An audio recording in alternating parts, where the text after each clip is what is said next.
समयले यति चाँडो उल्टे फेर्दो रहेछ। एक जमाना थियो एउटा रिल अनि एउटा क्यामेरा जसमा चाहिँ डिजिटल फङ्सन केही पनि थिएन। तैपनि त्यो जमाना धेरै रमाइलो लाग्थ्यो। आज मलाई त्यो जमानाको पुरा याद आइरहेछ। मैले आज एउटा क्यामेरा देखेँ, आफ्नो घरमा एउटा क्यामेरा रहेछ। त्यो क्यामेरा मैले सानो एउटा भिडियो बनाएको छु। त्यो क्यामेरा सरस्वती हेर्नु है त। एउटा रिल हुन्थ्यो जसलाई हामी नेगेटिभ भनेर पनि भन्थ्यौँ। त्यो हालेर एउटा फिल्म खिच्नु पर्थ्यो। एउटा फोटो खिच्नलाई निकै समय लाग्थ्यो। जुन फिल्म हालेर एउटा फोटो खिच्दाखेरि त्यो फोटो चाहिँ भयङ्कर मेहनत गरेर खिच्नु पर्थ्यो। फेरि डिलिट गर्न मिल्ने अप्सन थिएन। तैपनि त्यो बेलामा खिचेको फोटोहरू धेरै राम्रो अनि हामी सबै फोटो प्रिन्ट गरेर राख्थ्यौँ।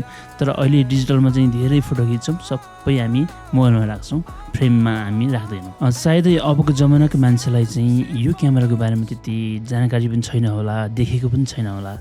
मैले आफ्नो घरमा भएको सानो एउटा क्यामेरा देखेँ, त्यो भिडियो बनाएको छु। यसो हेरेर प्रतिक्रिया दिनु होला। धन्यवाद।